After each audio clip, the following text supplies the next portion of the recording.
Okay, hello again, everybody. Thank you so much for joining us today for this presentation being brought to you by the Santa Monica College Industry Faculty Ambassador Program. I'm Latanya Lewis, your host for today, and the ambassador for the industry, the industry ambassador for the fashion design program here at SMC. Before we go any further, I absolutely have to give a shout out and acknowledgement to Anne Marie Leahy of Career Services, who partnered with me in helping to make this happen. So definitely want to say thank you, big hug and appreciation. And we'd love for her to just pop in and say hi so everybody can see her really quick. Okay. Okay, cool. Sorry, I wasn't sure if I could unmute, but I can. Yes. Okay, good. I'm super thrilled to be here. I'm really grateful to be in the space. Thank you, Latanya, for partnering on this, and thank you, Dwayne, for taking time to come and share your incredible experience and your journey with our students.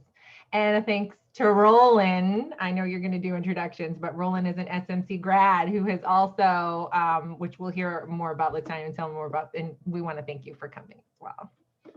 Yes, and while we're doing acknowledgments, I want to acknowledge Lori Ivis, who had a chance to, along with Anne Marie Leahy, visit a school that we're going to explain to you about, one of Dwayne's projects. If Lori just wants to pop in and say hi to everybody. Hello, Lori, you can unmute. No? Okay. I think because you didn't make her a co-host, she can't maybe unmute herself. Okay, she's unmuted now. Okay, anyway, we'll keep it going. We're gonna keep it going.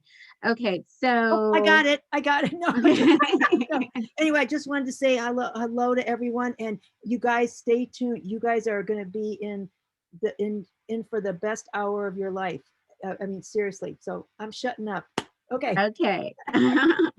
All right. So as you know, we have an amazing guest speaker with us today, Dwayne Edwards, who happens to be the designer of the world famous Nike Air Jordans, but also the founder of the Pencil Footwear Design Academy.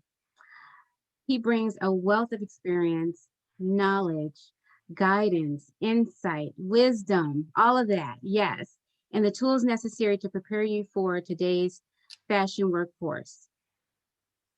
He's going to give it to you straight and tell it like it is. Most definitely. He's a no-nonsense professional. Okay. Also, again, want to acknowledge Roland Garcia.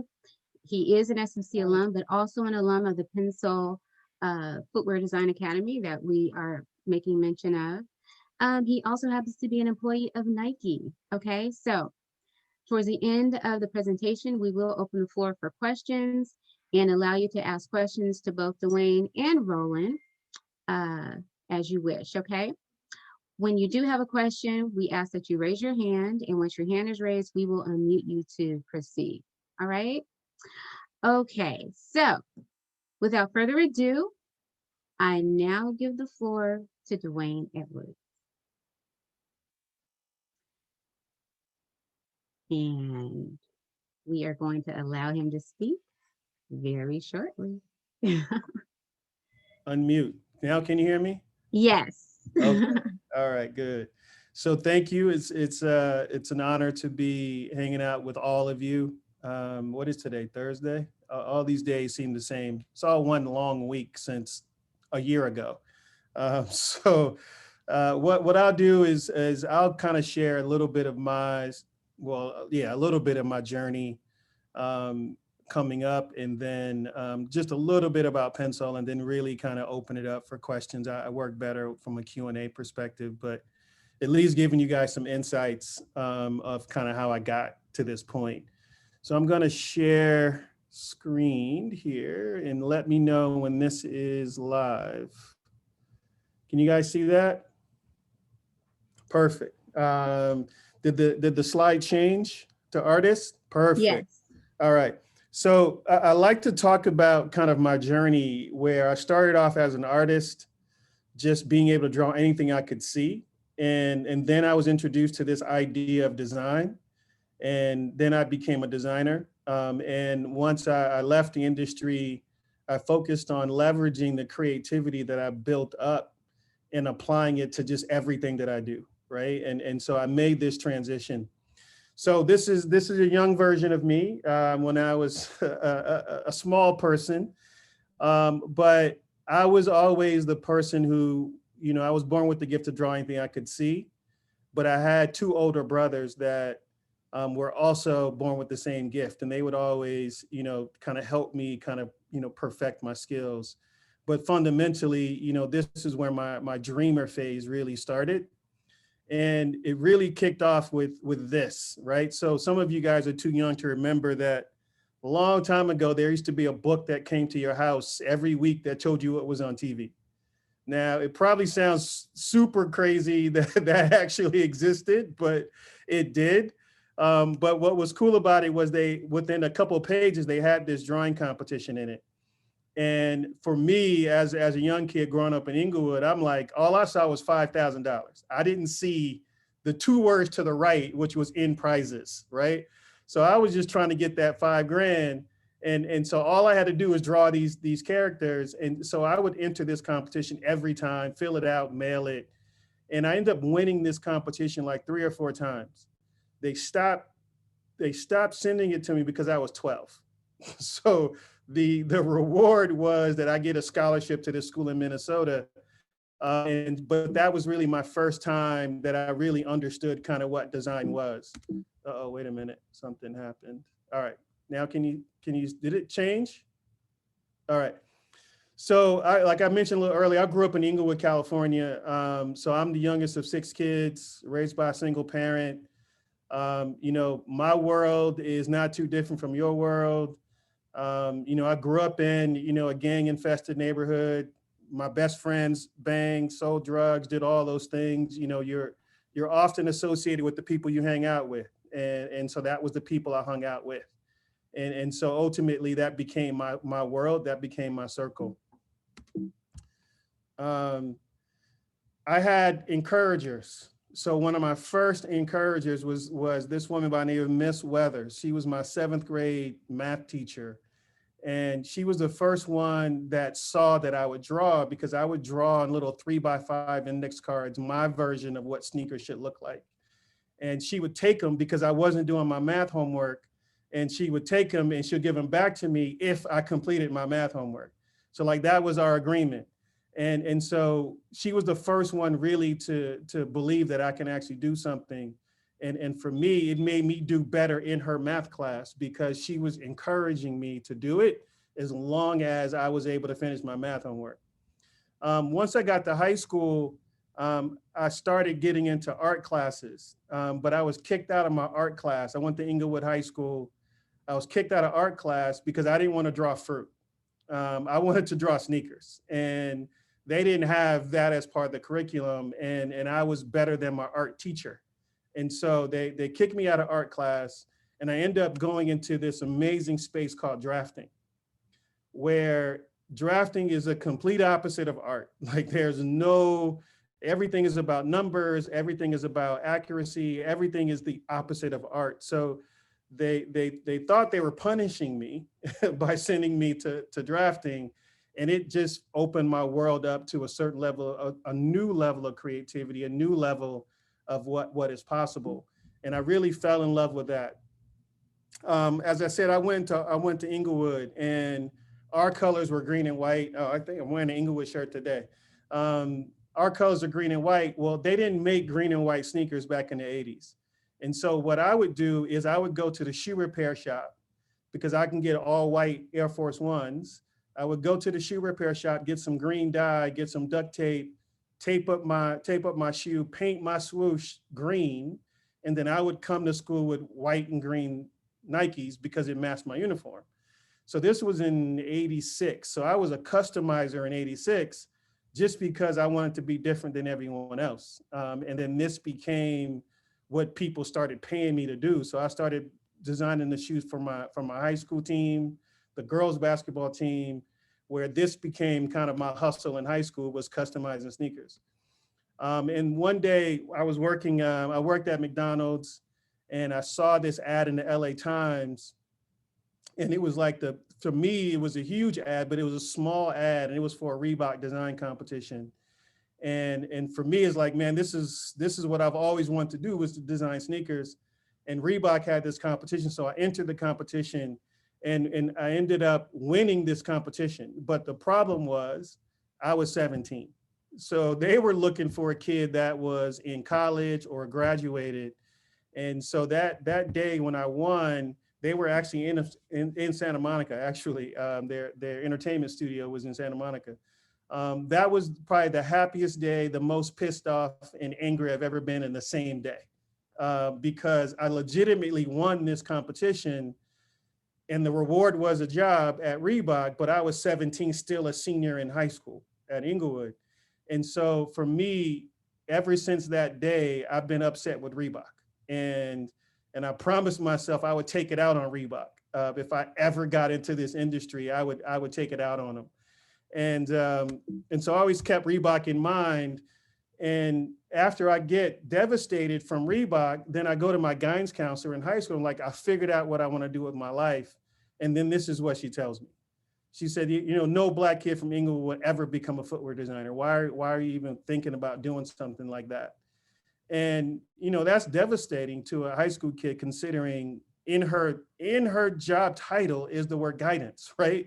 And that's the guidance she gave me. Now, I understood what she was trying to tell me. You know, she was trying to tell me, you know, get out of Inglewood, right? Like, get out of Inglewood alive. Because back in the 80s, I mean, if you can get to 18, that was a win.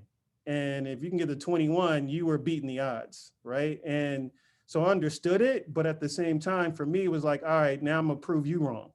So now I had Reebok to prove wrong, and now I had Miss Wilson Jefferson to prove wrong.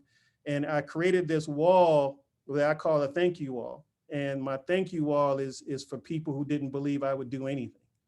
And instead of being angry at them, it was like, all right, I appreciate it. I'm gonna prove you wrong. And so I use her as motivation all the time. The problem I had, though, in high school, I didn't know I needed a portfolio to go to college. I didn't even know what college I should go to. And let alone, I had no money. So like I said, I'm the youngest of 6 kids. So the idea of me going to college just wasn't really an option for me. And that compounded with the other people telling me I wasn't going to be anything, but yet I'm seeing that I have the ability. I was at a crossroads. And ultimately I graduated from high school, and I started working at this footwear company called LA Gear as a file clerk. So my job was just to file papers in the accounts payable department. And the biggest gift that they gave me was they put these wooden suggestion boxes in every department. And they put them there so they can have the employees talk to them. Now, for some of the young folks, you guys have the internet and you have email and social media. Like, we didn't have the internet at this time. And so this was the way employees communicated with each other. And so instead of me putting like suggestions for them to save money or to do this and that, I would put sketches in this box.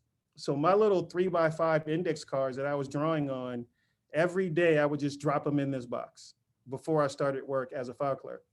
I did that for 6 months.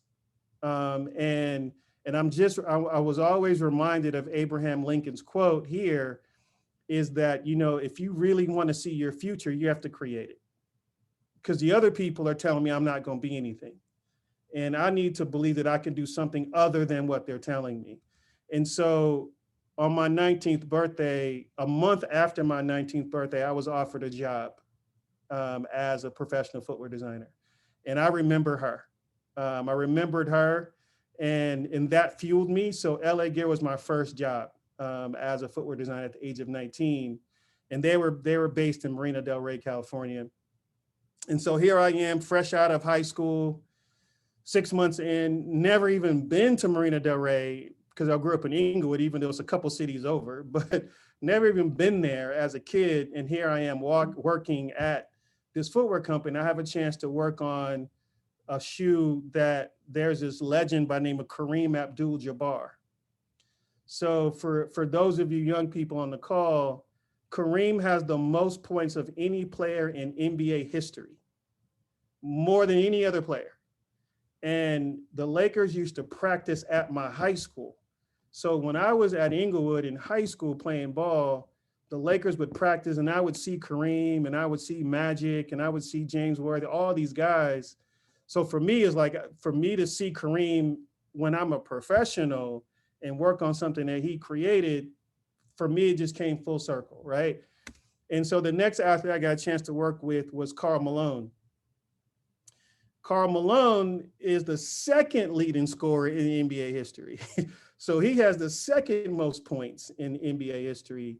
And that was just amazing just to touch, some of the products that he, he wore.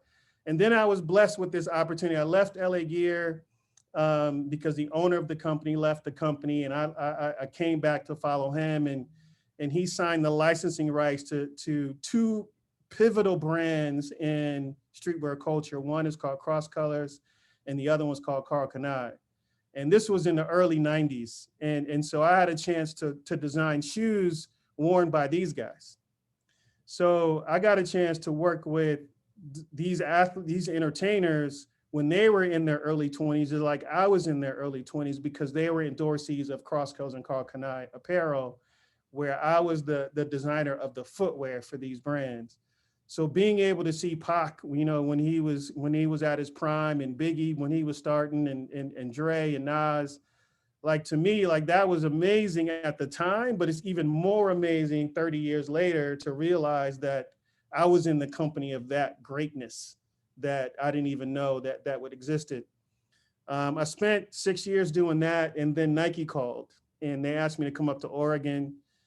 Being an LA kid, I didn't know what the hell, I didn't even know where Oregon was, even though it was one state up. Like, I didn't even know where it was. And to me, Oregon was like cows and trees and grass. And, LA is palm trees and concrete, right?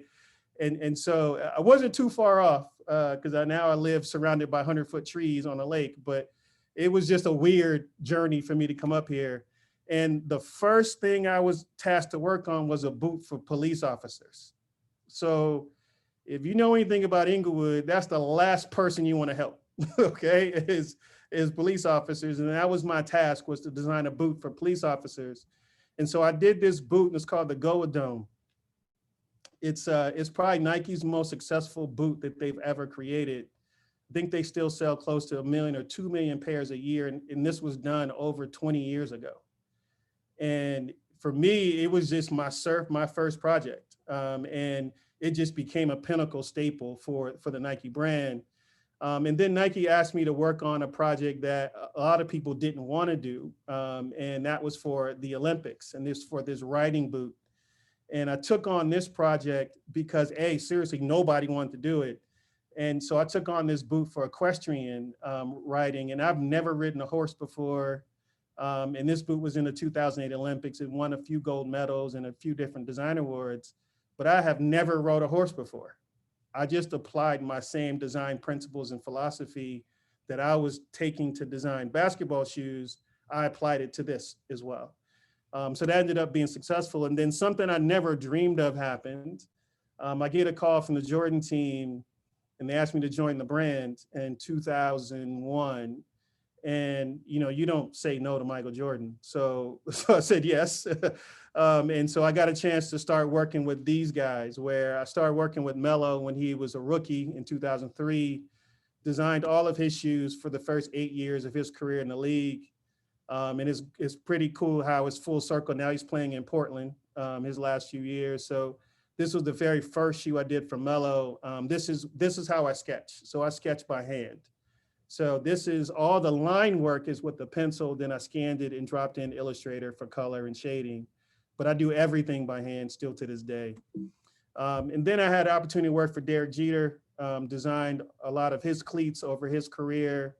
And then Roy Jones Jr., who was the greatest boxer at that time, got a chance to work on a lot of Roy's product.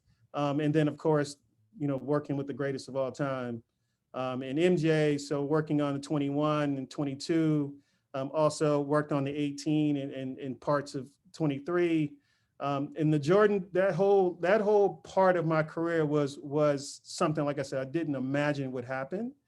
And it was probably one of the best moments just to be around greatness, right? To understand Michael's mentality of how he approached the game, and the ability to travel all over the world and meet all these amazing people. And it led me to this moment where they wanted me to figure out how to connect closer to kids. And I asked them, I said, hey, would you consider doing a design competition to identify talent at a younger age, just like I was, when I was 17 in Inglewood trying to get on. And so in 2009, we created this program called Future Soul, which was a nationwide high school design competition. And because I was working with Mello, I asked him to be a part of the program as a spokesperson for me to help attract kids to the program. We ended up having this program for 4 years where we had close to 900,000 kids in this program by year 4. And so it was beyond successful. And to me, like, that was one of the pinnacle moments in my career at Nike. And I remember having an interview with this guy for one of these sneaker blogs. And he's like, man, you've had a really good career. You've won design awards and you have all these patents and you traveled all over the world. And he goes, tell me, what's the one thing you're most proud of? And I had to step back and think about it, where it wasn't all of this stuff. Like, it wasn't the awards, it wasn't the patents, it wasn't the ability to travel and see all of the world. It was really came from this book that I got. And this book is by a great guy by the name of Kevin Carroll. It's called Rules of the Rubber Red Ball. And it's a small book, easy read. If you haven't seen it or got it, please pick it up. It's probably one of the most creative visually books you ever want to pick up. And I ended up reading it. And Kevin, we used to work together at Nike, but he left Nike to become a speaker and talk about play and helping you discover your passion. And after reading the book, I realized, like, it wasn't all that stuff. It wasn't the shoes. It wasn't the people. It wasn't the travel. It was this. The part that I was most proud of, it was this list. And at the time, it was this list. This is a list of kids that I met when they were in college or they were in high school that I was mentoring on the side, and then help them become Nike interns and then get a full-time job in Jordan or a full-time job at Nike. Where, to me, like, that's what I wanted to be remembered by. Like, I didn't want to be remembered by all the shoes I designed and the people that I met. I wanted to be remembered by the people I was able to impact and the lives I was able to touch. And so once I discovered, like, this is what I want my new path to go into, I decided that I want to go backwards and create something that I didn't have a chance to experience, which is my own school. I want to create a school I wish I could have attended as a kid. I want to create a school I wish I would hire from. And so that really stuck with me, and I left and I decided to retire from the industry completely. And so I stopped designing and focused 100% of my energies on being an educator. And I'm always fascinated by Einstein's quote here is, it's not about the learning of facts, it's the training of the mind to think. Fundamentally, when you're designing and you're putting things in front of folks, when you're putting things in front of professionals, they're going to look at it through the lens of, how are you thinking? What is it that you did? How did you get to that solution? And so for me, that was the focus of what I want to do. And that became my creative phase, that creative mode, which is what I'm in now, where I can still design and I still do things that I want to do, but I'm mostly inspired by the creativity that exists through the lens of giving it to students and sharing it to the world in a different way. And so ultimately I created this school called Pencil, which is located in Portland, Oregon. And it's the only design academy in the world that does what we do. We work with all the top brands, but it's an unconventional way of learning. And so one of the first things I wanted to do was learn how to become a teacher, because I didn't know what that was. And so I started teaching at some of the best institutions in the world, where I started teaching in New York at Parsons School of Design in New York. I started teaching at MIT in Boston. I started teaching at Art Center in Pasadena, where I needed to understand the rules so I know how to break them properly. Because I identified early that the rules needed to be broken because it just wasn't structured the right way. And so one of the first things I did was really look at reshaping education through the lens of what would it be like to go to a school with the idea of learning through the lens of getting a job. Not a diploma, not good grades, like getting a job, right? I wanted that to be the opportunity. And so what we set out to do is build this one-of-a-kind academy where on average we have about 600 to 700 kids apply for about 18 slots. And so we end up turning away thousands of kids a year because for us, it's not about quantity, it's about quality. And we want to make sure we have the right kids there, not the kids who can afford to be there, but we want to make sure we have the right kids there. And so we teach different forms of the process, from footwear design to apparel design to color material design. We teach multiple aspects of creativity from a learning, from a product creation point of view that you work in a company. What's different about us is that everything that we do is free. So our students don't pay to come to our schools. You have to earn your way in though. And so that's the big separation for us. So the first thing I did was ask students, like, what do you want in a school? And for us, it was like, how can we work closely with companies? So we work with all the top brands. Like I said, the programs are free. We condensed the process into 4 weeks, but it's 4 weeks every day, all day long and night long, right? So Roland to tell you, there's plenty of sleepless nights he had hanging out with us in Portland, where we teach you the way you work. And the way you work in the real world is you're going to work about 12 or 14 hours every day straight. And so I want to prepare you for what that experience is going to be like. Our instructors have amazing design careers, well over 100 years of experience in design at some of the top brands in the industry. Like I said, we work with the top companies in the industry, from the Apples to the Googles to Foot Lockers, New Balance, obviously Nike, Jordan. We work with all those companies. We also create design incubation opportunities with these brands, where we do different collaborations, but ultimately we create a pipeline. And these numbers are old. We have over 70 designers at Nike now, well over 50 at Adidas. And then we have more at New Balance, like 25 at New Balance. So our goal is to get you a job, right? It's not just to give you the philosophy of anything. It's really to get you to get to the point where you're going to work and start to get paid. So we also work with retailers as well. And then obviously all the suppliers that are doing some great things in our industry. Like I said, this is an old deck. Now we're about 500 plus kids working in our industry at multiple brands. But that's the short version of what we're doing. We also have, a few other things that we do, but ultimately what we're building is the next level of kind of education and creativity. And Roland to tell you, I'm a big Bruce Lee fan, so a lot of our philosophies are rooted in Bruce Lee's philosophies. And I'm a big believer in the way he thinks and the way he moves. And I really do believe your success is based on your self-knowledge, but your dedication to that self-knowledge. And that's the short version. So I wanted to kind of power through it because I've seen some people that have some hands up. And I want to be able to answer any questions you guys may have.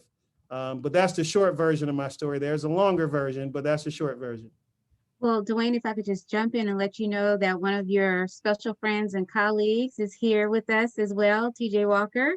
What? Yes, What? TJ Walker is here. Right. And TJ, Where you at, man? For you kids on the call, man, this dude's a legend. Legend. Well, I think, hello? Yeah, I can hear you. Okay, well, I think it's a mistaken identity because I'm a different TJ, but Okay. I'm on the, well, no, hold on. I'm actually on the advisory board of Santa Monica College. Okay. My name is Todd Jadwin and I go by TJ. And I gotta tell you, I don't design shoes but my dad's a public school teacher in kind of the blue collar Hispanic school, 42 years. And everything you said so resonated. So I wish I could be the other TJ. But Well, guess what? The other TJ is here. So, Okay. but it's very nice to meet you, TJ, of SMC. Yeah, nice yeah, to meet and by you. the way, if it's okay, Dwayne, I'll reach out to you on LinkedIn, and I would love to send you some people who are aspiring to one day have even part of the success you've had. And thank you for sharing your story. Yeah, no, absolutely. It's better if you have them go to pencil.com and sign up, or go to Instagram and sign up, because we Right. launch all of our programming on those platforms. You'll slow the process down by reaching out to me. Oh, no, I'm reaching out to you just for me to know you. But Oh, okay, there you in go. terms of All right. LinkedIn. All right. Because I know the Skechers people, actually, I know Phil at Skechers. So just so, Okay, there anyway, you go. thank you so much. We'll talk. Thank you for All right. letting me speak. Yep, no problem. Absolutely. So, TJ Walker of Cross Colors. Hello there. We got the legend in the house. What's up, man? Oh no.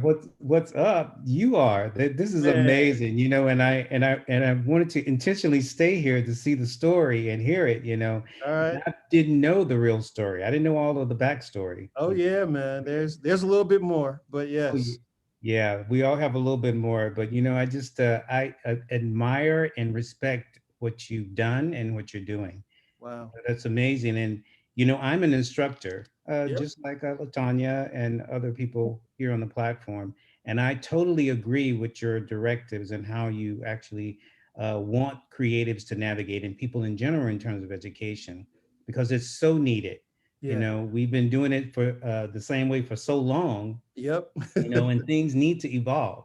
And I Yep. definitely see what you've done. And I've actually been to the academy Yep. and been there because you guys actually spotlighted Cross Colors, the brand. Yep. That Yes, was one sir. of their projects. And I went up there Yes, sir. several times to speak to the students, and I see what work they do. And it's really good work. It's really Thank good you. work. And, Thank the really important part about what you're saying too is that you teach them in a way to get a job, Yes. and that's really important, because I've been teaching for years, and that's the question the students always have when they get ready to walk out the door is, where am I going to work? Right. What am I going to do, Right. for employment, Right. So this is wonderful. And I just want to just say hi, I don't want to take Man, up much time. thank you, man. I Thank Thank you appreciate so much that. for joining us. That was such a treat. So, No. I guess you all gathered that was TJ Walker, co-founder and designer of Cross Colors, Yes. and a company that Dwayne has worked with. So Yep. that was very nice. All That right. was great, man. That was great. That made my day right there. That was great. Wonderful. So everybody, as you can see, Dwayne has presented a wealth of information, such a rich and amazing background, and so inspiring. I'm sure many of you are inspired by his story and motivated to just press and pursue your dreams. We are going to open the floor up for questions, but Dwayne, I do want to address really quick the whole portfolio Yeah. piece of preparation. You did touch on the fact that you sketch, you actually sketch, and it's pretty much very fine-tuned and done to perfection. So what would you say about the importance today, with all of the digital technology that is available, the importance of designers fine-tuning their sketching skills, or even knowing how to sketch in this day? Well, and age? shoot. First of all, I think you need to learn how to sketch. I think you're cheating if you don't. I Mhm. mean, you don't start doing wheelies on your bike. You start riding your bike, and then you Mhm. learn how to do that, right? And it's the same if you're playing ball. You don't start dunking and doing all these craziness. You learn how to dribble, pass, and shoot. So I think the fundamentals will never go away. The digital tools just make it easier for you sometimes, but it only makes it easier if you understand the fundamentals first, right? Mhm. Mhm. And without the fundamentals, you're going to miss out on such a huge learning curve that Mhm. exists, where I do understand that, kids' worlds are different than my world when I grew up, but you still can't replace the sketching. You still can't replace the idea of doing something with your hands. You can't replace that. I can show you really quick an example of a portfolio that, just to give you guys, can you see that? Mhm. Yeah. So to give you guys a little taste of kind of how how work should be created. I pulled this portfolio of this young lady, and what I like about what she's doing is that this is like when you go to her homepage, like this is her homepage, and she immediately gives you her branding, right? And I think it's important for all of you, like all of you should have your own logo. Like that's not even a non-negotiable. If you don't have it, you should have your own branding. But what's really good about it, she gives you places to go immediately on the website. Let me see if I can go homepage. So home is here. So work wise. So when you click on the work, like you can roll over and choose where you want to go. Like you can choose accessories, you can choose apparel, you can choose competition she's entered, you can choose fashion, her fashion illustrations, you can choose her footwear. This is important because as a manager and a creative or someone who's hiring, if you allow us to go where we want to go, you have a higher chance of us seeing what you want us to see based on our preference. Students always ask me all the time is like, should I show my best work in the front or should I save it for the end? And my answer is always yes, because your work should all be the same. It should be at the same quality level throughout your presentation. There should not be a drop off and a disconnection between your work. And so when you give someone a chance to see what they want to see, then it just opens a door. And so I'll quickly just skim through the things that she's done where her footwear, obviously I show footwear because I'm a footwear guy. It's on the fashion side, but she's creating a design brief and she's giving you her customer profile of what she's doing. She's giving you kind of the mood board and what's going on. So you have an understanding of these two different personalities she's designing for. And then she's pulling imagery, like she's leading you on this journey, this visual journey through her process of how she's creating. And you notice there's not a lot of text. That's super critical because, first of all, designers don't read, right? And so design managers and directors don't read as well as either. We want to see, we want to see if you take us on this visual journey and let the images speak for themselves, let the work speak for themselves, let the way you lay it out speak for itself, instead of you trying to do all these things because it sometimes will not speak the way you want it to speak. And so it's super critical that the way you lay it out is the way that it works. And did you see the last part where I put at the end, when I got to the bottom of the page where she allowed you to click to the front again? I didn't have to scroll all the way back up again. That is super critical because the portfolio it's not for you, it's for the person that's looking at it. And you want to make it as easily accessible from a visual perspective and make it easy to navigate and visually easy to read. Otherwise, people are going to tap out within the first 20 to 30 seconds. Unfortunately, I could tell you that a lot of times when you spend all this time in your portfolio, it gets about 20 to 30 seconds before they move on and tap out. But if you don't give them something to be focused in on, then they will leave. And so you want to make sure that the way you lay it out is critical to your success of people taking a look at what it is that you want to do. So I want to just show you a few more of her work. Click to the work again, and her apparel pieces. So she is a junior at SCAD, Savannah College of Art and Design. So she's learning, she's still learning. She's not finished yet, but she's learning in a way that is critical to the way she will work when she does turn professional. Once she graduates, she's getting her hands dirty. She's sketching, she's cutting her patterns, she's learning how to sew. She's doing it step by step, but more importantly, she's showing you how she's doing it step by step. That part is critical because she's not here to explain this to me. And that is critical because the majority of the time when people are looking at your portfolio, you will not be present for you to explain what it is that you're doing. And so that's just a few examples of kind of the way portfolios should, kind of be visually communicated. Mhm. Do you have an opinion about designers posting their portfolios on websites that host portfolios for designers? Yeah, I don't think it's a bad thing because, quite honestly, recruiters are lazy and, they'll go wherever it's easiest to try to find talent. Mhm. Whether it's social media, whether it's LinkedIn, whether it's a Behance, whether it's a Coraflot, they'll go to the places where the bulk of the population is, right? But the truly good recruiters, they have a network of people that they can depend on to give them true referrals of talent. Instead of going where everybody else goes, they have that network of people that they work with. And you'll find out like this whole industry and life in general is about networking. It's about Mhm. who you know and the networking. And you can have the best network in the world, but if you don't have the talent to support the network, then you just wasted an opportunity to be connected to someone who can help you get a job. Mhm. Okay, awesome, Dwayne. So I see a few hands. Yeah, good. Let me flip this light on really quick, but go ahead. I can still hear you. Okay, so once again, you all, we're going to open the floor up now for questions for Dwayne and for Roland Gonzalez. Um, so you will be asked to unmute yourself when it's time. So hang on 1 second.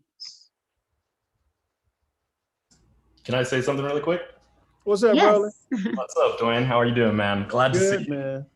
you. Yeah, I just wanted to second, what TJ was saying, that the education process is so important, and you are one of the most influential educators that I've had. And through the program, through Pencil, getting me into Nike, I think it was one of the most rewarding experiences of my life. And you just continue to show me more and more of like the right ways to do things. I think even in the short amount of time that I was at Pencil, it was completely eye-opening. I mean, I remember walking in and meeting you for the first time, and you evaluated my portfolio and shot it down. I mean, like, it was probably the quickest turn down of a portfolio I have ever been a part of, but it was the biggest learning experience to be like, okay, what I think makes sense visually or even from a project point of view only makes sense to me. Like, I have to figure out how to make it make sense to you. Yeah. And so I'm continually learning in that aspect, and really you're the guy that gave me the tools. So I really appreciate you and everything you do. Man, thank you. I appreciate that, man. I'm glad it sunk in, and I try not to hurt your feelings too bad, but you know me though. I'll tell you the truth, right? Which is my truth, right? But if I'm going to be critical, I'll tell you why, and I'll tell you what you need to do to fix it, right? It's not like I'm just going to throw darts at it just for it to hurt, right? Yeah. I want you to understand why I threw a dart, and then next time you know how to duck, right? Definitely. Yeah, no, it didn't hurt. I'm kind of a stone, so the constructive criticism at all times. That's really important, I think, for anybody, is to stay open to the constructive criticism of everybody that you meet, because realistically, it's just good knowledge. I mean, you learn how to keep the good knowledge and let go of some of the bad stuff. But I never got any bad info from you. Good. Nice. Good. Glad to hear.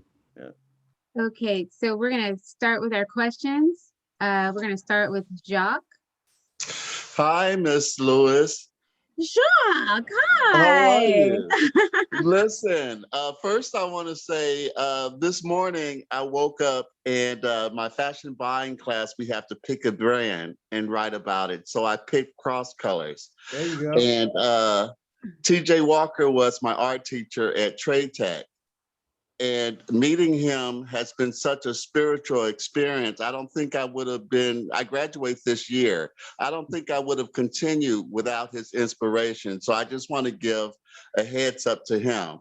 That's And good. my next question is, I know at Trade Tech, they had a program for students that were graduating to go to Oregon for 6 months to intern at the Nike headquarters there.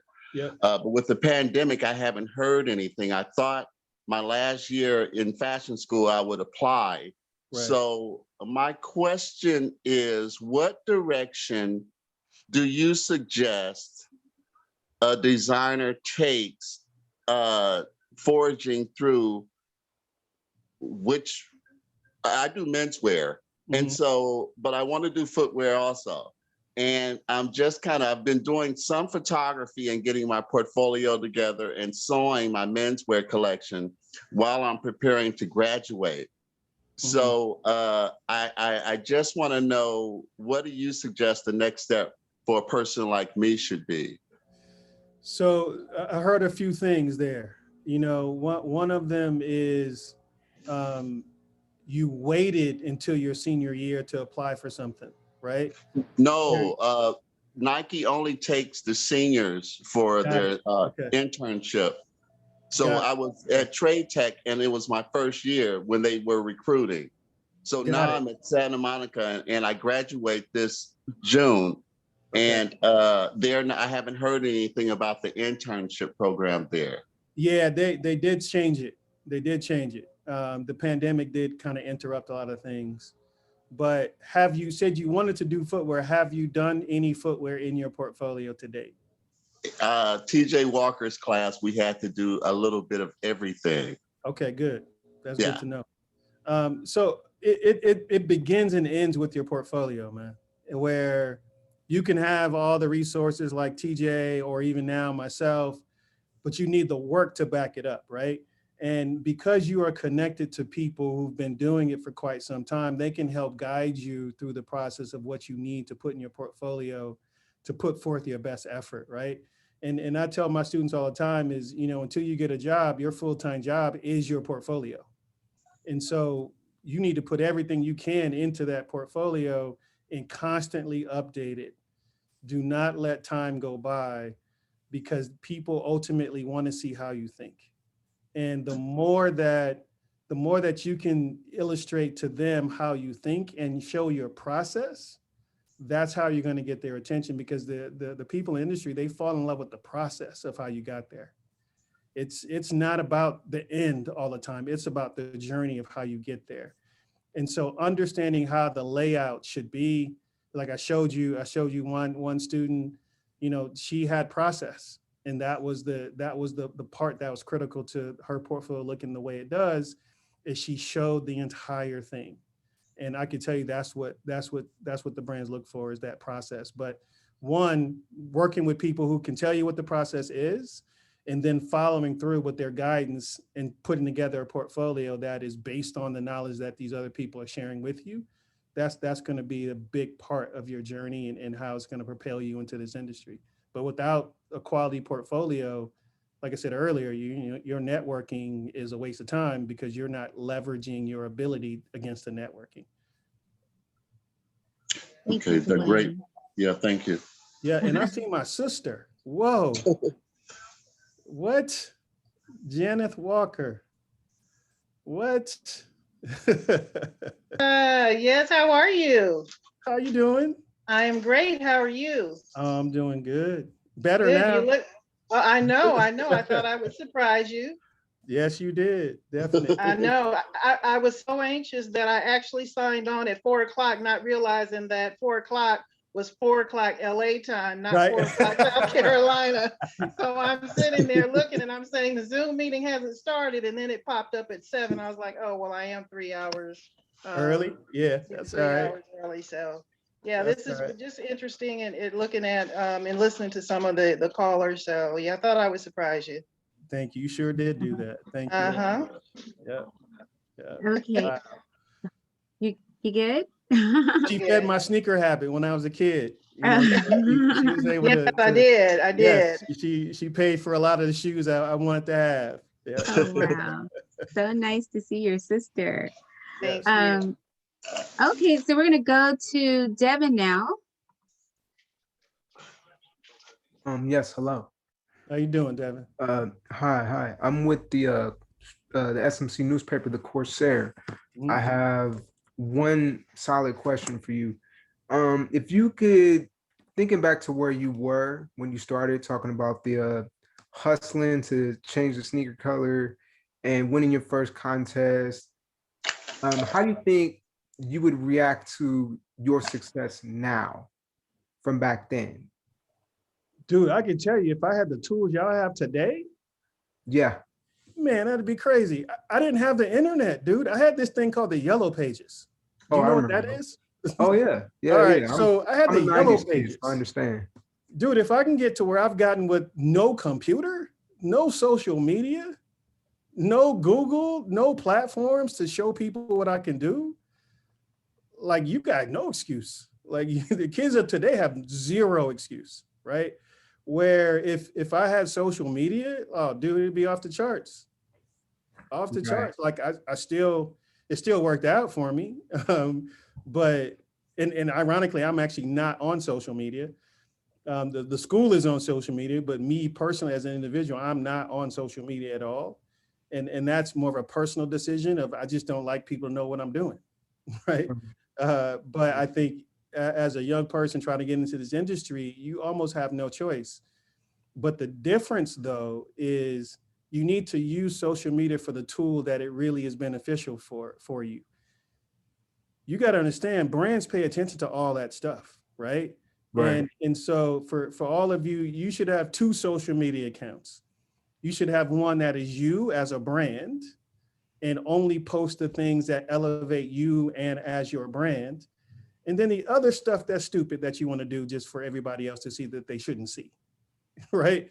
Where when they're both one and the same, the brand is only going to look at the foolishness part of who you are because they're giving you the keys of their company and they need to trust you. And they're not going to trust you if you doing foolish things, if you're hanging out with foolish people, if you wasting time and using the platform to do dumb things. They're going to think, well, if I hire them, they're going to be that same person, right? So it reduces your chances.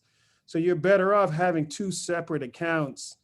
One is your brand, right? And when I say your brand, it's your first and last name. No nicknames, no Gmail accounts. Y'all don't work at Google. Like you should have your own domain name. It's like $13 on GoDaddy. I'm sure they share a couple cups of coffee. That's your whole price of your domain name right there, right? Where as soon as you start to take yourself serious as a brand, the rest of the world will. If you still have a Gmail account and trying to get a job, that's a flaw. If you do not have a website that is your actual government name, that's a flaw. These are small things that you don't think about, but you hold everything that you buy to the same standard that you're not holding yourself to. What I mean by that is if you're buying an Apple product and you go to email someone at Apple and it's at Microsoft, are you going to think that they work at Apple if it's at Microsoft? Or if you go to McDonald's and you get a pizza, like that doesn't match, right? Where that's exactly how most students are. I guarantee you, I don't have to admit it out loud, but I'm willing to bet that 90% of y'all on this call do not have your government name as your website and your government name as your email. Two things that doesn't cost that much money, and it's a fatal flaw. Right. I just wanted to get this on the record because I was assigned an article to cover this event. So if you don't mind it being recorded, because I'm actually writing a piece on you, sir. Oh wow. Okay. So Appreciate it. Great. We're looking forward to it, Devin. not a problem. So we're going to move on to the next question. We're down to very little time. So just asking that you all limit your questions to one question. Okay. And we're going to try to get everybody. We have quite a few hands. So Did I get some women? I had two guys. yeah, next we have one of our professors, Jen Ardell. Jen, I wanted to say that everything you said today was so right on. We tell this to our students, but they don't believe us, unfortunately. So this is totally right on. And what we're doing is our fashion show, and Right. everything you showed in that portfolio is what we're asking our students to do. Well, So I think it's so important that you came and you just enlightened everybody so much about the realistic of the world. So thank you, thank you, thank you. Thank you. I appreciate that. oh, go ahead. I'm sorry. No, I was just saying that's I only know one way. I'm a straight shooter. So if I hurt your feelings, I'm not sorry.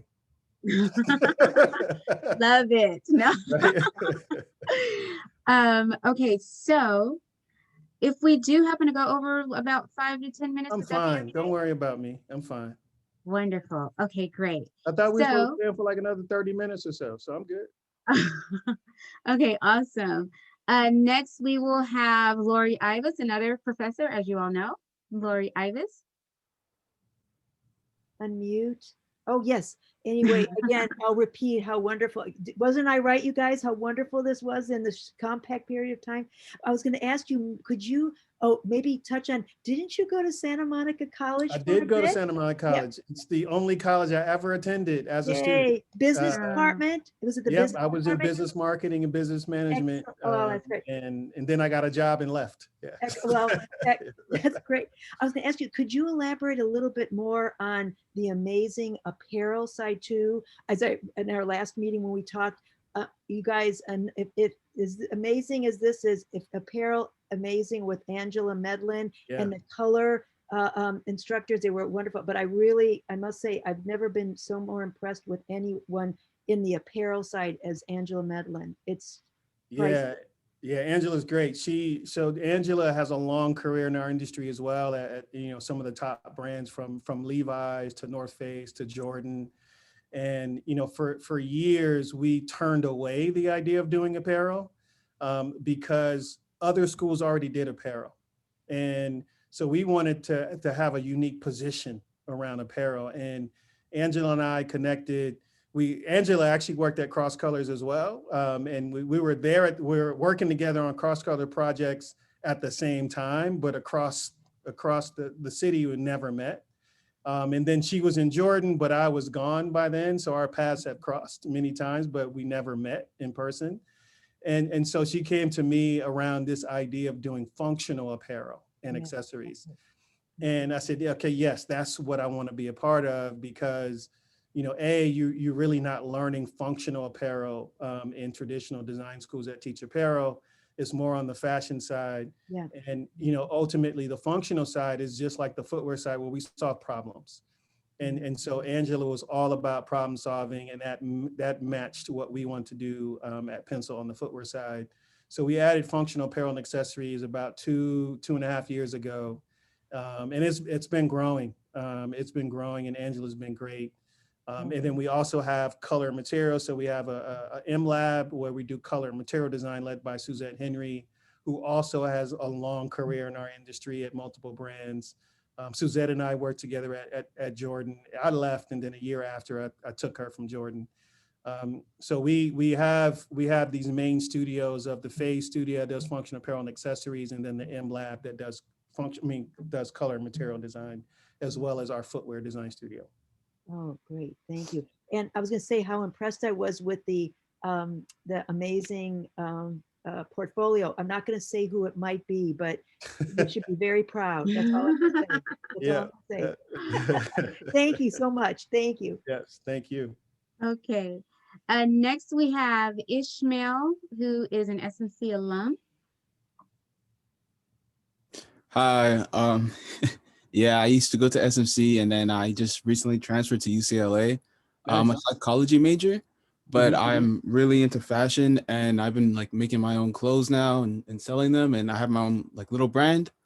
But my main question for you is because, Nike people go to wear Nike. People like they want to wear Nike. You don't have to like reach out to people to wear Nike.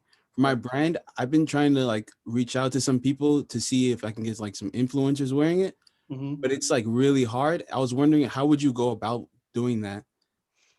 That's a loaded question, man, because there's a lot of factors in there. Like you got a 50-year head start on you, man, and they've invested billions of dollars in marketing and advertising. So you shouldn't compare yourself in that equation, just because it's not fair from that perspective.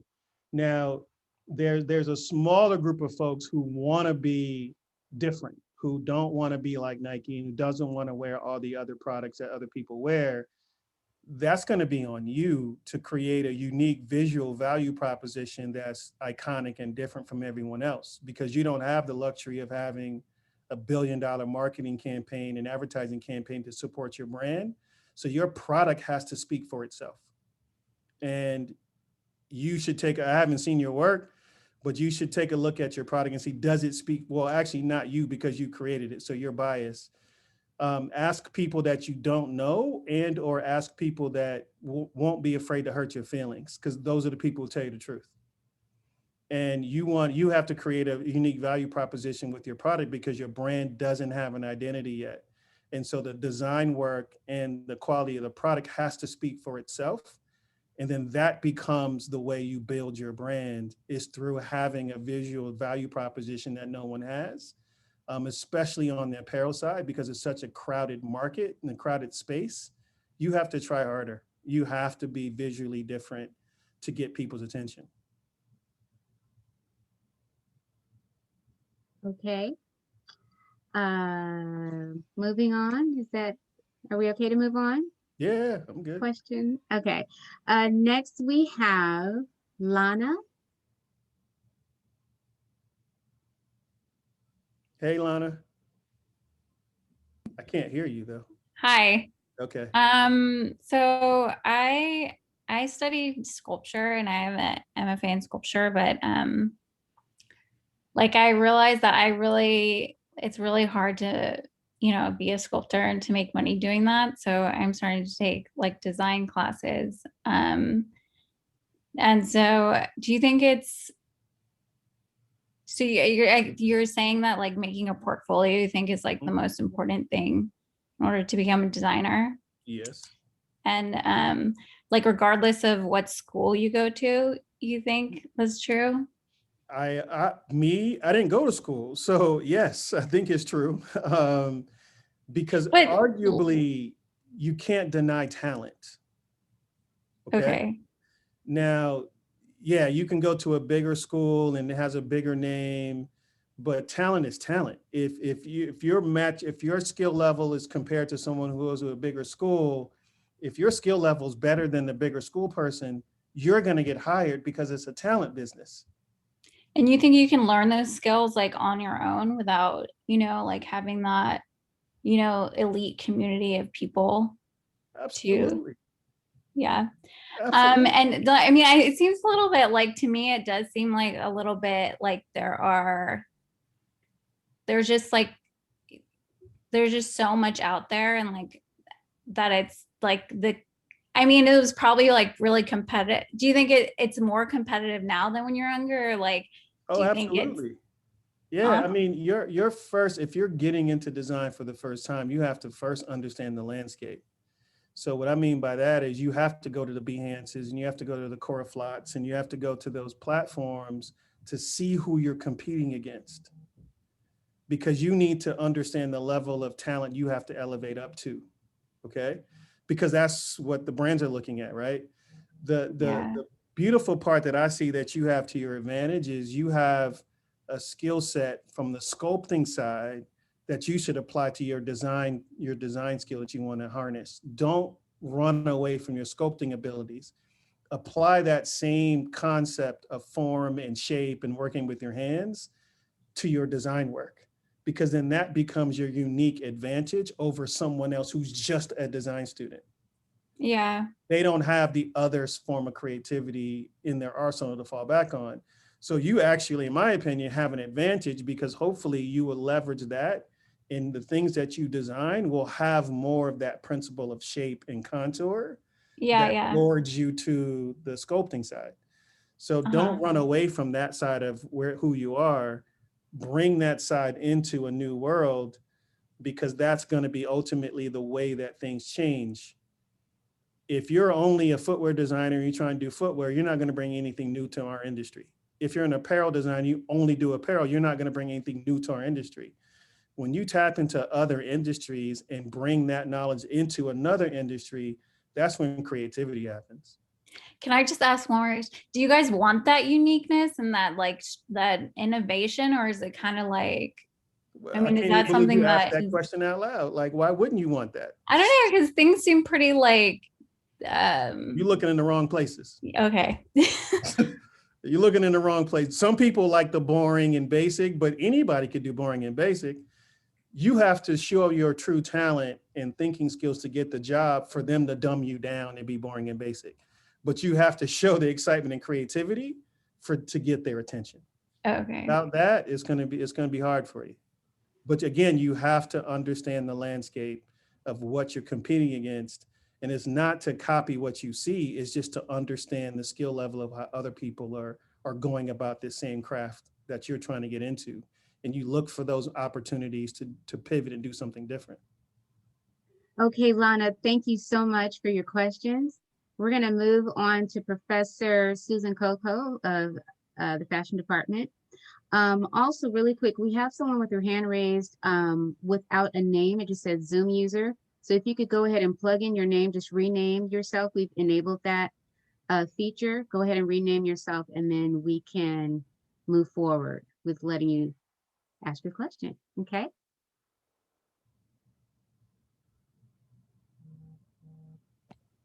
Am I unmuted now? Yes. Latanya, you have the total control button. I do. I do. Yeah, so thank you so much, everybody, first of all, for being here. And I don't look my usual class self because I was just in my garden. And I have one really super quick question, although I could talk for, hours on the things that you have mentioned. Here's my question. I have shown for years now, and this is kind of a teacher question, but it applies to everybody because the answer, everybody will appreciate the answer. For years now, I've shown that documentary, the Nike Swoosh documentary, okay, which breaks things down into little case studies about the history of Nike, the marketing, the sneaker heads, there's probably like 5 different little stories, but now it's old. And so I'm wondering, is there a new Nike documentary that's not like a little 3-minute YouTube thing, or is there something new that that we can have access to if we buy it, or if it's open source media? Is there something else out there? So I'll answer it 2 ways. One, yes, there's one on Hulu called Unbanned.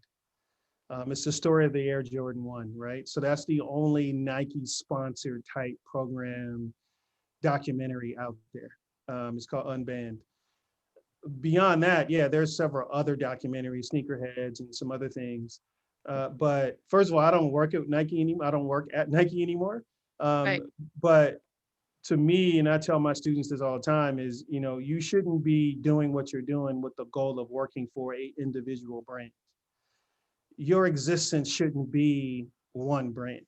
Your existence shouldn't be to work at a brand, because you'll be sorely let down when you do get there, or if you don't get there. So that shouldn't justify your existence as a creative or as a designer. You should be open to working with multiple companies, but the most important part of the equation is you should try to figure out how to be the best version of you can be, and be happy with that. If you don't get a job somewhere else, that's not a justification of your greatness. That's just a company that may not see your greatness. Right. But a lot of times kids get caught up into, I want to work here, I want to work there, and that becomes their whole goal and their whole vision. And then when that doesn't happen, they feel like their whole life is a waste of time. And that's because their structure mentally was off. They were not trying to be the best version of themselves. They were trying to be the best version for this company that did not equal the same emotion that they had. But yeah, there's the only other Nike sanctioned doc. It's called Unbanned on Hulu. Okay, thank you, Susan. Next, we're going to go to Jess Alferez. Hi, thanks for taking my call. Yeah. And thanks for being here and teaching us so much. I kind of wanted to touch back on social media. Yep. As you mentioned, being a private person, sometimes we don't really utilize social media to its full capacity. As someone who is looking to get into the business, how do you suggest that we start utilizing that? What kind of content should we post? You should, It's obviously not like my day. Oh, you're breaking up. Like, this is what's going on with me. Connection is bad, but you should use it as a visual diary, where I guess the same way if you had a Pinterest page, right? You take pictures of things that interest you. You take pictures of things that inspire you. You want to use it as a visual diary so companies can see how you think and what you're thinking. You should use it that way. And then you post the work based on, those different forms of inspiration and insights. At the same time, though, like the only social media platform I'm on is LinkedIn, because that is a professional platform. And even though some people treat it like Facebook, but that is a professional platform that I'm on. And I would recommend, if you're serious about getting to this industry, identify the brands you would like to work for and start networking with the people who work at those companies. But at the same time, you still have to show why they should connect with you. You still have to show who you are as a creative and what your aspirations are. They can care less about your words. It's everything about what you show them. The gift and the curse that we have as creatives is everything we do is visual. So when we look at your portfolio, it doesn't lie to us. It tells us the truth. Like, we can see if you're a hard worker or not. We can see how long you worked on something or not, right? And so it doesn't matter what's coming out of your mouth. Let me see what you can do, because that's fundamentally the first time we're going to be introduced to each other is through your work. So your work absolutely must speak for itself. Thank you, Jess. Okay, now we're going to move on to Stella and Natalie. Hi. Hello. So I actually, I'm in the business department at SMC, and this is my 14-year-old daughter, Natalie, who's taking college classes at Moore Park. Natalie's starting a business. She is designing dog accessories, harnesses, leashes, collars. She started Instagram business that way. It's called Mina and Pop. Okay. So I want to ask you a question about manufacturers. So I've been looking at manufacturers for harnesses and collars and dog accessories, and I was wondering, like, how do you know how to find like a reliable manufacturer, and like, do you have like any? That's hard. So That's hard. I mean, that's like when you try out different restaurants and see which one tastes good, right? It's the same. Like, it is truly by trial and error or through a referral. It's honestly that way. Angela Medlin, that not Latoya mentioned earlier, she has a brand called House Dog. And House Dog is all about dog accessories. She just landed a spot on Oprah's favorite things list last year. And she's doing great business. And she has, leashes. I don't think she has harnesses, but she has leashes and dog bones. You should check out her site. It's called House Dog. And it's networking. I mean, it's truly networking. So is this your niece or your daughter? My daughter. Okay. So this is how networking works. Your mom works at SMC, right? And you just heard another SMC employee mention a lady by the name of Angela Medlin. That's how networking works, right? So there's a connective thread there. And then hopefully that person will connect you with your mom, or connect your mom to Angela, and then now it gets connected to you. Angela Medlin. What's one piece of advice you can give? I'm a student. I'm not an employee. I'm back in school myself now. Okay. Yes. But you have access, so it's the same thing. Absolutely. What will you give as advice to this? She's almost in 9th grade, not quite, but trying to balance school and, she's now teaching herself how to do website design. She has Procreate, so she sits on the iPad trying to do all the designs for her patterns. Like, we're getting bogged down and there's so many details, as you know. It's so overwhelming and so stressful, but I keep telling her, we just have to do this and stay focused. Don't give up. Like, what's the one piece of advice you can give someone starting out in general? Well, first of all, she got to get her work done, her schoolwork done. Yeah. So you get that out the way, then you can do whatever you want to do, right? So get that out the way, because the longer you procrastinate with that, you won't have time to do the other thing that you really want to do. So you need to get the schoolwork out the way so you can free up the rest of your time to really work on the things you really want to work on. And then you'll start to learn this thing called time management. where that's going to be, as someone as young as you are, and you probably like social media, and you probably waste a lot of time on social media that sucks up the time that you can be doing dedicated to your business. You're going to have to give up some stuff.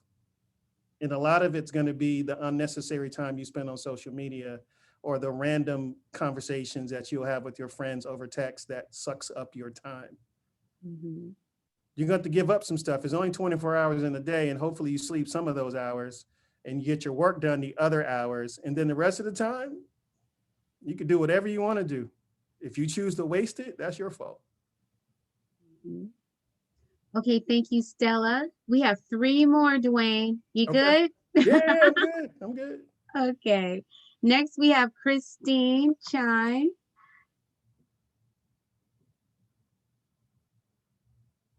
She's on mute. Are you unmuting? Hi. Okay. Yes. Hi, Christine.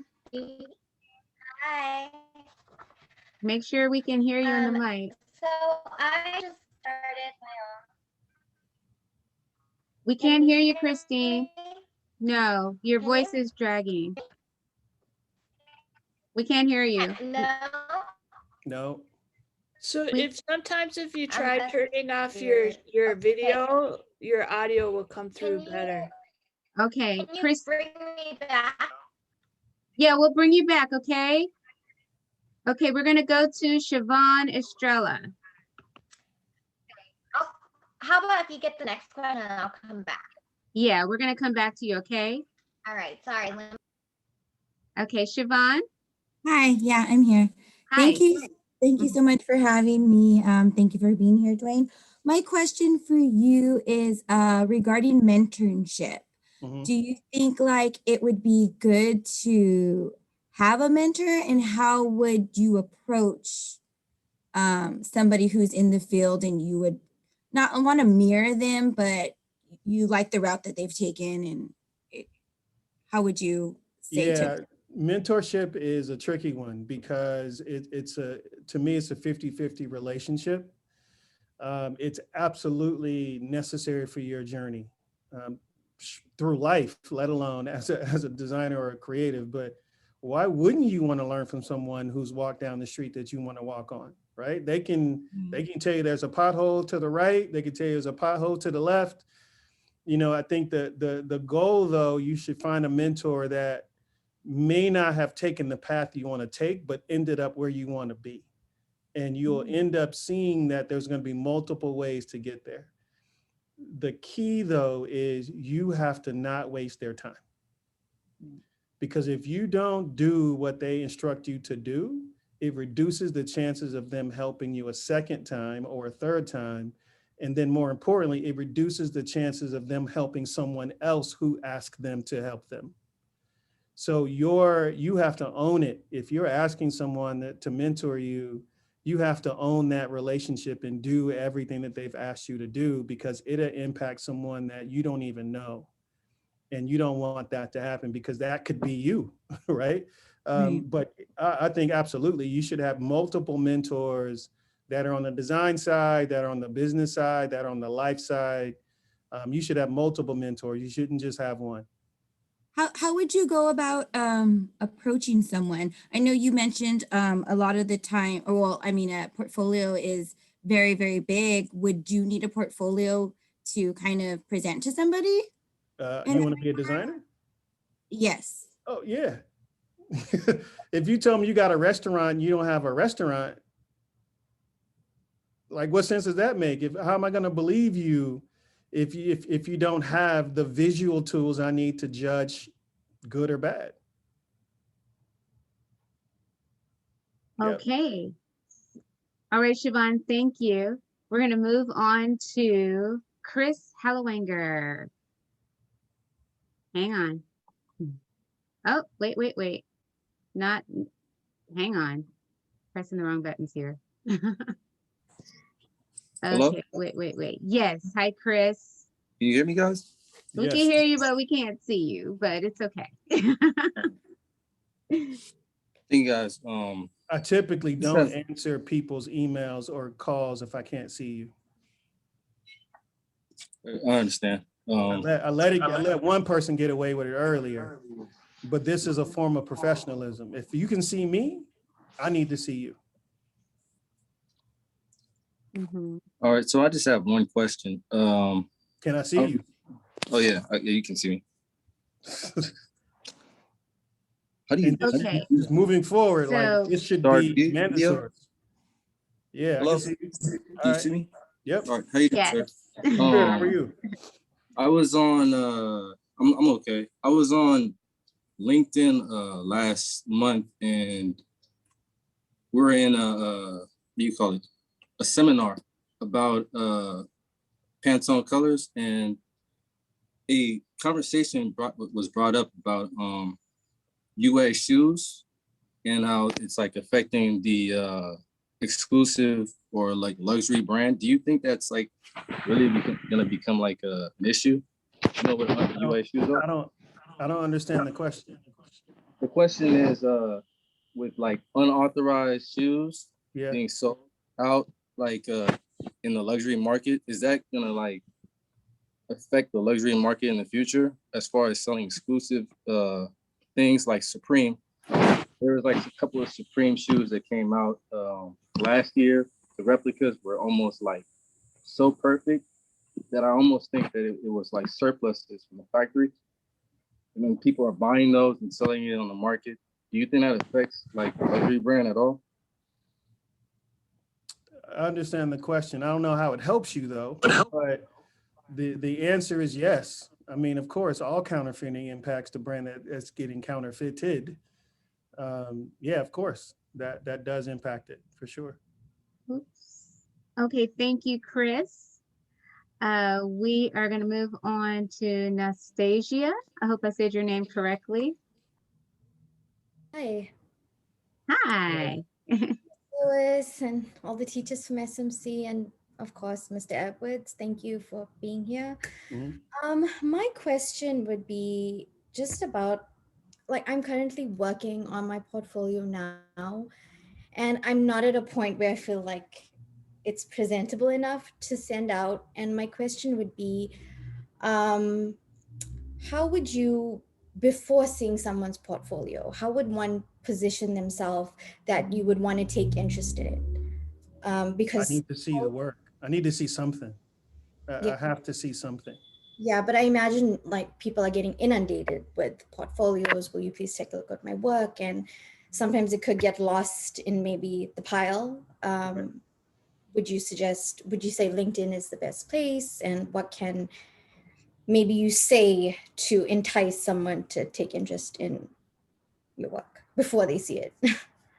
Again, you're trying to talk your way into it, and there's no way of talking your way into it. The work at the beginning and end of the day is what is going to want to make someone who is busy stop and look at something. If you want to introduce yourself to them without work to show, what's the point of the introduction if they have nothing to base the conversation on, right? And so I would wait until your portfolio is at a point where you want to show it to someone based on information from other professionals of how to properly present it. Then you have a conversation to ask someone to see your portfolio. But before that, it's a wasted moment that you have with someone who could change your life.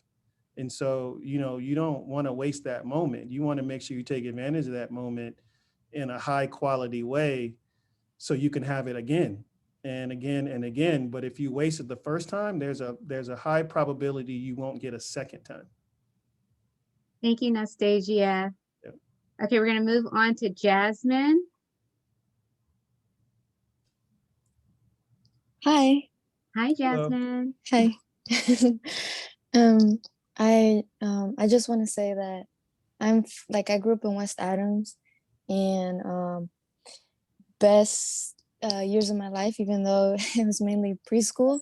My mom didn't really get to take care of me. I was always at school, and I gotta say, like, growing up in West Adams is one of the reasons why I have emotional intelligence by any means. So like I feel you, and I feel like I kind of know where you're coming from in a lot of ways. But let's say, for example, I start customizing like shoes, right? Like I buy some Air Force Ones and I start going over them with some paint and stuff, making them really cute for people in my family. I'd make a startup page on Instagram, and then I start switching it onto my art a little bit. What would I do, if I may ask? What would I do if I were to notice that, you know, maybe along the lines of someone kind of reiterating what I'm doing, like, you know, and I don't have any of the tools to like, to like tackle that. I don't know. So that becomes the downfall of posting your work to the world for the world to see, right? Because you're gonna get copied. Some people just don't have originality in their veins. And so that is one of the risks that you take. And if you know that that's the risk that you've taken, you just gotta live with it. There's nothing you can do about it. Zero. So you should be posting for a purpose. And if that posting is about to get the attention that you want, that also comes with it as well, is the misappropriation of other people's ideas. And I can tell you that happens a lot in fashion, a lot. And there's nothing you can do about it. Nothing at all. Besides, don't be a one-trick pony. Hopefully you got more tricks. Hopefully you got more creativity. So just shake that off. All right, cool, I got another one. All right, cool, I got another one. All right, I got another one, right? If that's all you got, like that's your problem, right? You need to keep coming back stronger, or stop posting, get a bit more strategic with it, and identify the lane that you really want to go in so the right people can see what it is that you want to do. But if you're concerned with someone taking your ideas, you can't stop that from happening. Mhm. You just Thank you. Thank you, Jasmine. Awesome answer, of course. Now we're going to go to Christine. Hopefully your connection is good. Hello, can you hear me? Yes, clear. Beautiful. Ah, Yes.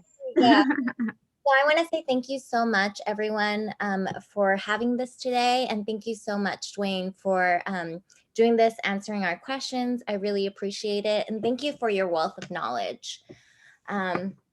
Now, my question is, I just started a business. It's called Everything Has Atoms, and all my designs have been copyrighted. So that's a thing too. So you can copyright your designs. And then I have lawyers, so they won't steal it. But my question is, well, I'll correct you on that for a second, but I'll let you ask your question first, and then I'll correct that one statement. But go ahead. Okay. So my question is, so what advice would you give to someone that's just starting? I have my own website. I had a portfolio. I have my designs copyrighted. I have my Instagram and stuff. What companies would you recommend for marketing and advertising? And what advice would you give for someone who is starting off? Wait, what do you mean companies for marketing? Do you mean to market and advertise your brand? Yes. Okay. Well, I mean, you look at it from a lifestyle from that point of view is, okay, whatever consumer you've identified as your target consumer, what other things do they have in their life? Do they have phones? Do they have soft drinks? Do they have whatever, right? They become your targets because it's a part of the overall lifestyle of your consumer that you've identified. It's not going to be apples to apples, but it will be the rest of that consumer's daily life that you'll find the gold in. Where I would want to correct you on the copyright part is that there are two types of patents that you can get. There's a design patent, which is the way something looks. And then there's a utility patent, which is the way something works. The one that's a utility patent is the one that is ironclad, you can fight. The copyright and design patent, you just need to change it 10 to 15% and it's gone. From what I looked at, and this was just verbiage on the fashion design stuff that I looked at, it was 50%. So if you change it by 50%, just that's on the verbiage that I looked at for mine. It could have been different. It's less than that. It is. And Okay. and That's what I read. if you don't have a lot of money and some lawyers to fight it, you're gonna get ripped off all day long. Yeah, you're gonna get ripped off all day. But that's the fashion industry. That's the world that we live in now. Is you really can't protect things unless it's utility. Utility, that's ironclad. The way something functions, ironclad. There's no way around the way something functions. Okay, But Chris. no, I Just was wanted to saying, thank but Christine. yeah, just look at the rest of your consumers' world and where they spend their time, and that's who you want to look at for targeting advertising. Okay, thank you, Christine. And thank you, everyone. That rounds up our questions. You all have been wonderful. Dwayne, you have been absolutely amazing. To say you were an inspiration is an understatement. I'm sure everyone would agree. We are so full and leaving with so much more knowledge than we came with. So we are going to say goodbye. I guess everyone, if you want to learn more about the Pencil Footwear Design Academy, you can log on to his website, which there's amazing information on there. That's PENSOLE.com. Okay, Pensole. Sorry, I couldn't write that out for you, but it is on the flyer as well, Pensole. Okay, anything else? We look forward to having you back at some point. But I guess we're gonna. I would say too, like if you want to know more about the fashion department at SMC, if you're not already a fashion student, how can they learn more about fashion? Oh, is that to me? Oh, well, they can definitely go to our website at smc.edu/fashion. We have our fashion design and fashion merchandising areas. There's also a double major. We have our Lamode fashion show that we do annually. So we have videos posted of our fashion shows, work posted of our design students. The site itself is very motivating, and you can see a great deal of what we do on the site. And there's information on how to sign up for the program on the website as well. Okay, so just come to our website and check us out. All right. Nice. Okay, so are we done? Anybody else want to chime in from the team? We're good. Okay, Brian. Should we let Brian in? Yeah, why not? Okay, Brian is our last question. Oh, it wasn't even a question. I just wanted to add for all the students. There's also we have a fashion club, FFC. We also let the students know of upcoming shows, or also we do activities all together, like competitions. I believe we're gonna do, and there's gonna be rewards. We're still putting it together, but I'm the IC delegate. But yeah, just go on the website, and I'm sure you should find it. We have an Instagram page. Nice. Yeah, Okay, just had awesome. that. Is this the FFC you're advertising? That's right. Okay, It was for more. awesome. It was for the other lady's question. I just had to add that in. Competition. Let's add more something.